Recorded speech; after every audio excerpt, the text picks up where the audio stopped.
Tom here from Lawrence Systems, and today we're diving into one of the most useful tools in network troubleshooting, Wireshark. And I'm going to show you how to use it over SSH with a UniFi gateway, so no port spans to set up here.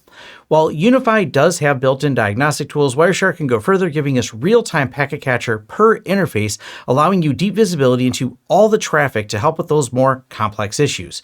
In this video, I'm going to walk you through how to enable SSH on a UniFi gateway, understand the interfaces, then start a Wireshark packet capture using SSH, and show you how to filter some of those packets so you're not just getting a fire hose of everything, because that's not always what you want.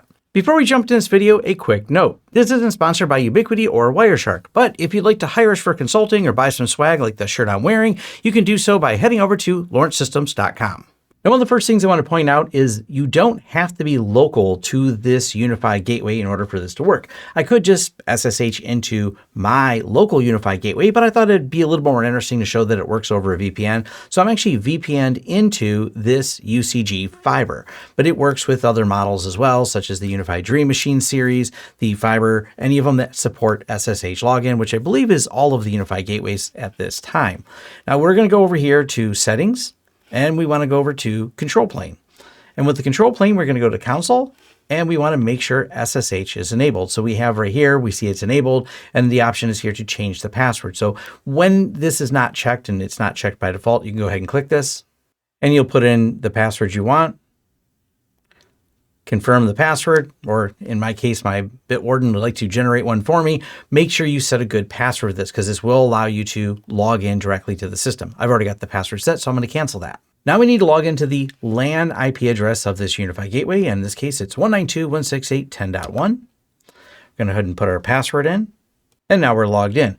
The next thing we need to do is adjust the SSHD setting to allow Wireshark to log in. And we do that by running vim/etc/ssh/sshd config. Don't worry if you're not familiar with Vim. I'm going to walk you through this. It's relatively simple. I'm going to use the arrow keys because we're going to go over here to the password authentication. Now I'm going to press X twice because that's going to delete that. I'm going to press the I key for insert, and we're going to type the word YES for yes. I'm going to press the escape key once, and then we're going to hit a colon and WQ for write and quit. Now we want to do a system control restart SSHD. This will apply that configuration setting. And let me go ahead and exit out of this.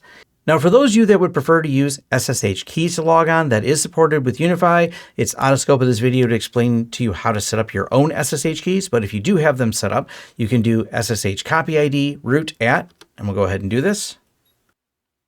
And now we've installed my SSH keys. I bring this up because Wireshark does have the option to log in via SSH keys, so you can bypass using the password. So that is an option if you want to use it. Now, before we can go into Wireshark, we need to understand which interfaces we'd like. And there's no interface names in UniFi as far as their UI goes. So we're going to have to first take a look at the networks, and then we'll go to the command line to show you how to find those interface names. We have network native, which I renamed because it's normally called default, but that is our VLAN ID 1. And this is the corresponding subnet. Then we have VLAN 20, VLAN 30, the corresponding subnets there. And you can see that it's VLAN ID 20 and 30. And that'll matter because first, this is going to be on a bridge interface. This is going to be on bridge 20, and this is going to be on bridge 30.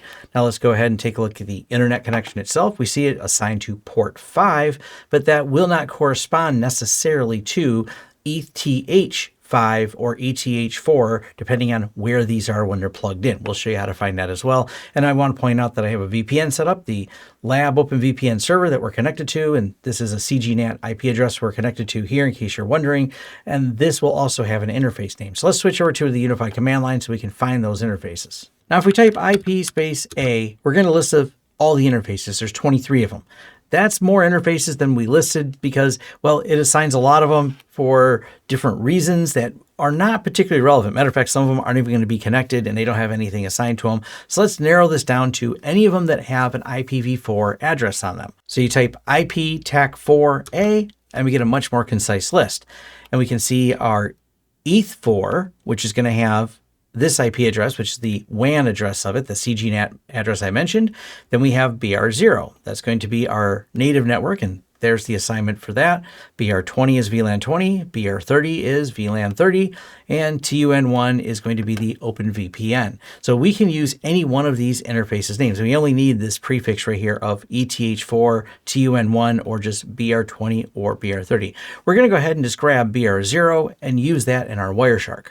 All right, we have Wireshark open. We want to go down here to the bottom where it says SSH Remote Capture, SSH Dump. We click on the gear icon. We put the IP address of our UniFi gateway in there with the port number, defaults to 22. The authentication, root, and the password. You do have the option here, as I mentioned, if you wanted to use private key, where you could choose the path for the private key and put the key passphrase. Then under capture, we choose the interface. I'm choosing BR0, but relevant ones were all the ones we listed, such as BR20, BR30, ETH4, or even TUN1 if we wanted to capture everything on the OpenVPN interface. Now down here of note, by default, the remote capture filter is going to filter out your own IP address, and it's looking at the IP addresses of the system. That way you're not getting extra traffic that you are creating by logging in via Wireshark. You can put extra filters in here. The default one is fine, but if there is a need to, or maybe you do want to see your traffic as well, this is where you adjust that remote capture filter. Now we're going to hit start, and it's going to grab all the traffic off that interface. Any of the interface noise that comes through. I've only got a couple devices. This is my lab system, so there's not much on there, but you get the idea. You can now start watching all of the traffic. And of course, from here, this is where you may want to filter things down or get a little closer look at certain traffic. For example, if I wanted to know more about what 207 is doing here, 192.168.10.207, I can filter for that by typing ip.addr. And I've typed it before, so I can just press enter and enter again. And now we filter for only traffic that is coming to or going from that particular IP address. So we can see the different things that it's talking to. Now, right now I'm logged into that, and let's add some more traffic by adding a ping. So if we ping 999, we'll go down here and we're seeing all those ping requests go.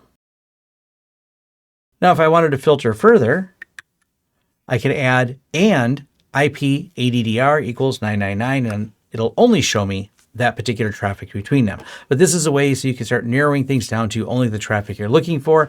And of course, when you're done, you can press stop, and you can save this packet capture if you wanted to save it, or close it if you want to start another one. And if you want to start another one that was capturing specifically the WAN interface on this system, it was ETH4. But please note, that is on this system, the UCG fiber I have in my lab, and it's going to vary by which ports you have plugged in or which UniFi gateway you're using. That's why you can't defer based on the UniFi web interface, which ports are going to line up internally. So doing that IP TAC 4A is going to give you the list and be able to figure out which interface you want to pull all the traffic from. If you have thoughts and comments, leave them down below. If you want to check out my whole UniFi playlist, you'll find that linked in the description. And if you want to have a more in-depth discussion about this or other topics, head over to forums.lawrencesystems.com, where you can find me, or hit me up at lawrencesystems.com, where you can connect with me on the socials. All right, and thanks.